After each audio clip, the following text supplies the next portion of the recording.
Hello, I'm the Angry Spork. One is a crude bounty hunter who plays by his own rules. The other is a no-nonsense future cop.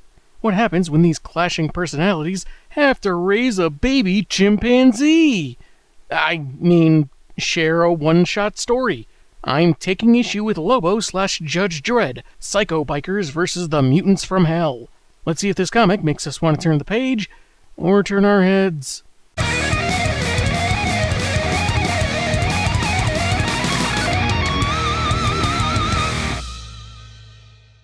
The cover has plenty of action going on. A bunch of armed mutants underneath some rubble, crushed by Dredd on his cycle, as he and Lobo fire in very similar directions, almost like they're working together. This is not at all what I expected for Ride Along 3's movie poster. Written by Alan Grant and John Wagner, with art by Val Semeiks, John Dell, and Gloria Vasquez, we begin on a broadcast space station, where Lobo has been hired to protect a children's show host, Uncle Funkle. Though he has a hard time imagining who would want to waste a guy that introduces cartoons and has a mouse sidekick. Even so, Funkle insists there are some bad folks after him. Bozo the Clown really doesn't like competition. While the host goes to take a shower, he insists Lobo protect Melvin, the 40-year-old mouse, the only friend Funkle has ever had. Drawn together by their shared love of 1970s romantic comedies. Guarding a rodent isn't the most glamorous job, but hey, the pay is really good at least. Searching for more to drink, Lobo smells something foul, opening a chest to find a dead Uncle Funkle with a knife in his torso. "This is the third worst treasure chest I've ever found." Man, the cleaning service for this place is just getting lazy. Several unique-looking gentlemen teleport outside the dressing room, looking for Funkle. Zip Nolan and his mutie boys. "Can't wait to see his face when he sees us." "You'd be a shock to anyone's system, buttface. Except that time we met Benny Johnson and he thought he was looking in a mirror." So yeah, this guy's named Buttface for a very obvious reason. The same reason I'm censoring it, so I don't risk getting any grief from YouTube over showing a dude designed to look like someone's undercarriage. Just as Lobo is asking about the corpse, he gets a door to the face as the muties barge in, having tracked Funkle, whom they call Morph with an F, by a tracer they fed his mouse. The Zarnian does his job, taking on the muties, who turn out to be more than just the three we initially saw, I guess having teleported in between panels. Meanwhile, his client starts to stretch out his head to try and escape through the bathroom sink. Because Lobo was the last one to use the toilet, and both it and Funkle had been traumatized enough. He's interrupted, however, as the biker has yet to be paid, and wants to know why he was tricked. Just as he's fully removed the much goopier Morph out of the sink, he's hit with knockout gas, allowing Zip, Kneecap, and Buttface to take their target. And his little mouse, too. We go to Mega City 1, where Judge Dredd sees two armed power boarders zooming to a nearby park, where the Belgian president is jogging, so the cop goes to intercept what could be an assassination attempt. Some people took that president's chocolate referendums more harshly than others. The dignitary in question is actually 9-year-old Richie Richer, most affluent kid on Earth who recently bought Belgium, and he's less jogging and more being carried by one of his attendants after 20 miles. A couple of his handlers are put out of their misery when the boarders arrive and open fire, not really wanting the kid, but rather the ring he wears around his neck, leaving the young prez to fall into the river. When you wanted to go to Jared's, but they closed early. They don't get far, though. Dredd arrives to instantly take one out and knock the other out of the sky. He proceeds to save the kid and grab the ring, known as the Star of Mars. As exposited by the only surviving attendant, it's one of two found when humans landed on Mars.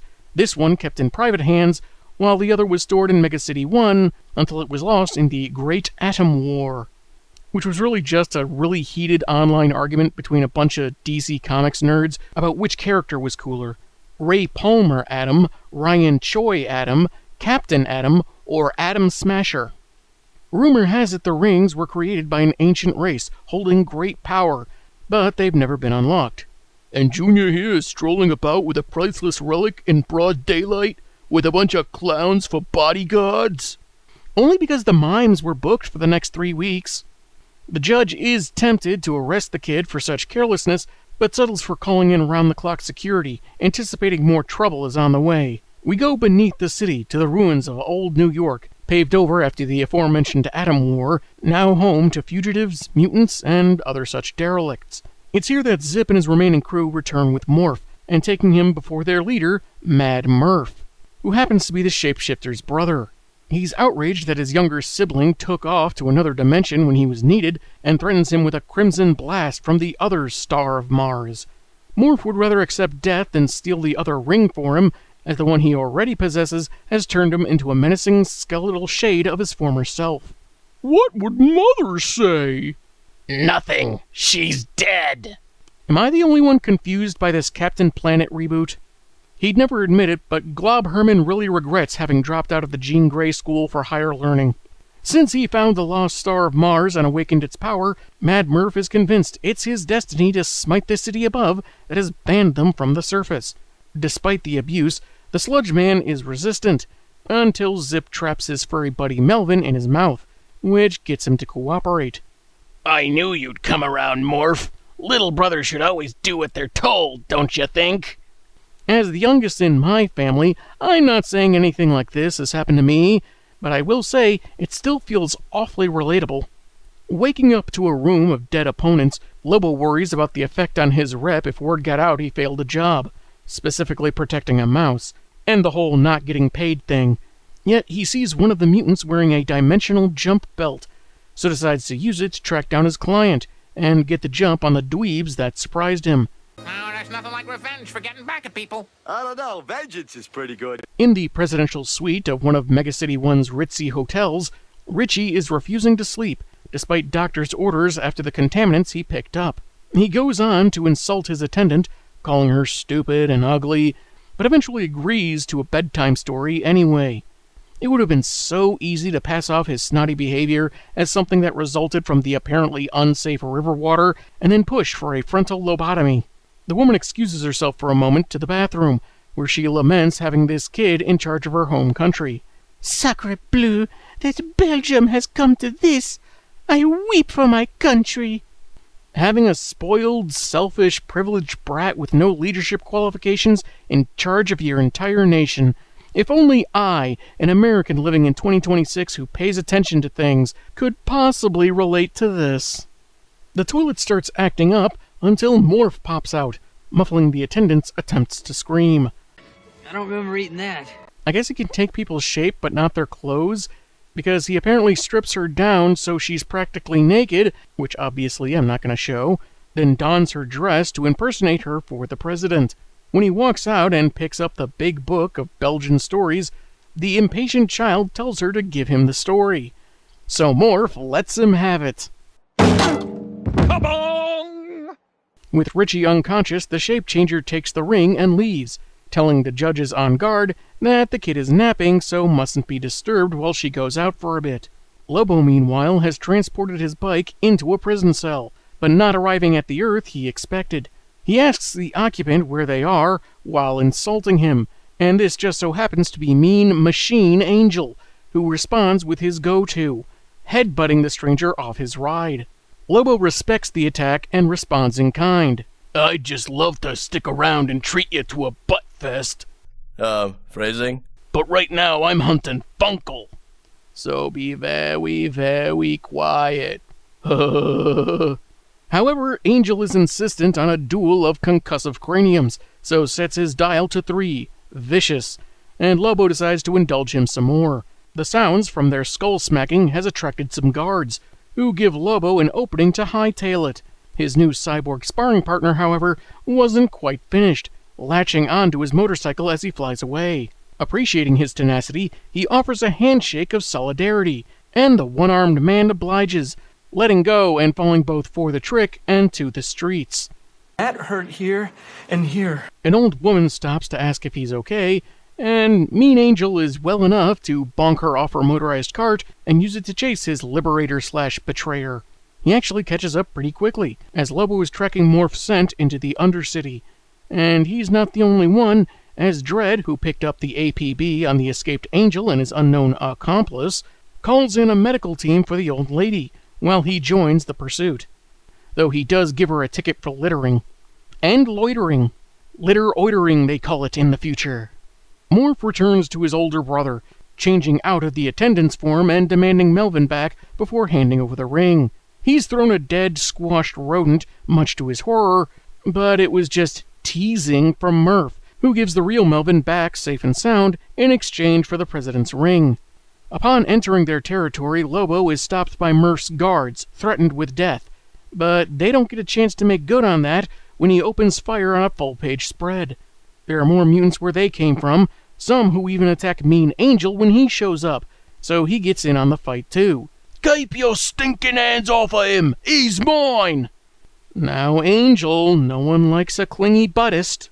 Dredd shows up, but unable to contact headquarters, so he decides to handle this apparent uprising himself. Calling everyone's attention with some shots in the air, he tells Angel and Lobo they're under arrest, and that the mutants should disarm and surrender with the promise of humane deportation. The mutants just shoot at him, which gets the judge to fire back and, disperse the crowd, so to speak. Approaching the bounty hunter, Dredd recognizes the dimensional belt as one of several stolen recently, and orders him to drop his gun. Lobo's okay with that, since he intends to use his meat hook to gut the officer, though Angel mishears him. Yeehaw! We got us a three-way butt fest! Hey, phrasing! When more mutants show up, Dredd tosses his perps handcuffs, ordering them to restrain themselves, and is indignant when they don't obey. What next? You don't brush your teeth and go to bed when I tell you? I am the law! Lobo doesn't want to miss a firefight, and Angel is willing to call a truce until they're done taking out the mutants.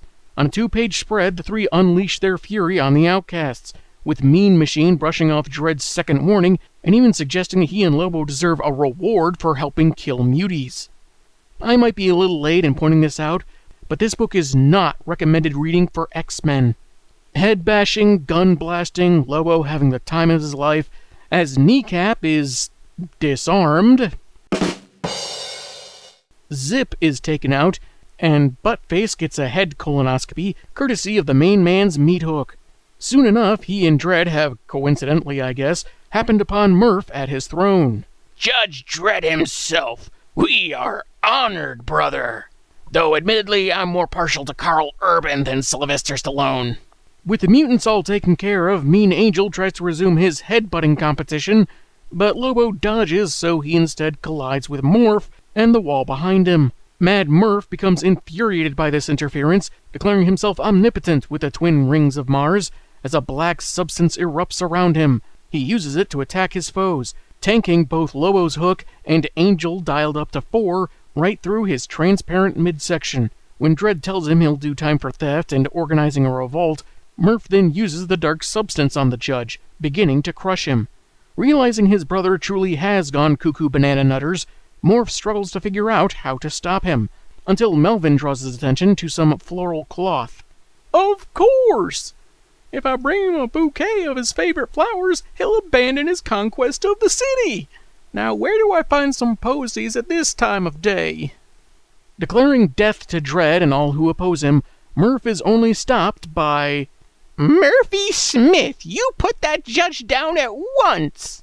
Morph has taken on the form of their dead mother, whom Mad Murph accidentally killed, saying he's done enough damage and demands he hands over those rings. Wait a minute. There's something fishy here. You're dead! And you didn't add my middle name when scolding me like usual. None of this is adding up. Taking advantage of the distraction, the now freed Dredd fires an incendiary round while Lobo chucks a couple of grenades, all detonating at once to set Murph ablaze. I'm burning! Can't go on describing symptoms much longer. Soon there's nothing left of him but bubbling goo and the coveted rings which the judge recovers. As Morph laments that his brother's greed got the better of him, Lobo reminds that he's owed some money. The Metamorph doesn't have any cash to his name, so he'll have to work it off, as the main man activates the dimensional belt back to his own reality, with Dredd unable to stop their escape. However, with his last words, Lobo mentions wanting an invite to his next party. That was a hoot and a half! Oh, great. Now I have to learn how to make potato salad. 2 suspects got away, but he retrieved the rings, stopped a violent uprising, and can rearrest Mean Angel. So this escapade wasn't a total loss. Having returned to Uncle Funkle's dressing room, Lobo demonstrates how Morph will pay off his debt. He starts molding the mutant's face to look green, with fangs and a bulbous nose, to resemble wanted criminal Johnny B. Worse. The Space Cops already have to deal with a wrongful arrest lawsuit from Shrek, so they may not even think twice about this. Thus, the comic ends with Melvin shrugging at the reader as Lobo takes Morph to pull off the first of what's implied to be many a profitable scam. That was Lobo/Judge Dredd, and taken for what it is, it's a pretty fun, darkly comedic adventure. It's rather difficult to imagine a meetup between these two going any other way. They wouldn't willingly work together, so it would have to be a matter of circumstance, and only because Lobo had so much fun destroying a bunch of people. Dredd, being so by the books, so expectant of crooks to cuff themselves just because he told them to, or prioritizing the charges against an empowered Mad Murph, is hilariously juxtaposed to the chaos around him. So a character like Lobo, who's kind of a gag on extreme 90s machismo, fits right in. It has its cheesier moments, like Kneecap saying they have to leg it to escape, but when his limbs are blown off, he's little more than a foot and a calf, so changes it to hop it. Even the rivalry between Mean Machine and Lobo had its charm, made all the funnier when the Zarnian tries brushing him off. Even notwithstanding that Judge Dredd is meant to be a satire, there's no way a serious crossover with these characters would have been as entertaining. Though admittedly not all of this was my cup of tea. I don't typically go in for the super low-brow stuff or certain elements played gratuitously. The naked but strategically censored attendant being tied up seemed a bit much, and possibly so was the sequence I left out of Morph, molding himself to match her physique. That and the excessive graphic violence should be indicator enough that this is not meant for kids. And the more I thought about it, I realized there are no actual heroes here. Lobo is Lobo. Dredd is a super cop for an oppressive authoritarian civilization with little regard for anything but strict adherence to the law. Even Morph doesn't get away clean. Sure, he wanted to avoid being part of his brother's scheme, was pretty helpful in bringing him down, but he did kill an innocent TV host and steal his identity. Unless Morph just happened to be around when Uncle Funkle's attempt at knife juggling went horribly wrong. The art has an almost dirty element to it, some rough edges that befit the nature of Megacity 1's corruption and the state the mutants are forced to live in. Not to mention the main man's personality. And even if you don't care for some of the character designs, like Buttface being too much, Okay, he's a Balchinian. there's certainly an unconventional creativity to a guy with body zippers or shape-changer Morph looking like living clay. And while kind of horrifying, that panel of Murph burning alive honestly looked pretty cool. An imposing skeleton with an exposed brain and menacing eyes all engulfed in fire probably could have been the perfect cover for a thrash metal album. While not something that'd make one of my personal favorites, I couldn't really find any serious or technical problems here. The story could be a treat for fans of either character, or just the darker brand of satire and grim comedy it indulges in. It's the latest example on this show of just how twisted Alan Grant's humor could really get. I'm the Angry Spork, and man, have I got issues.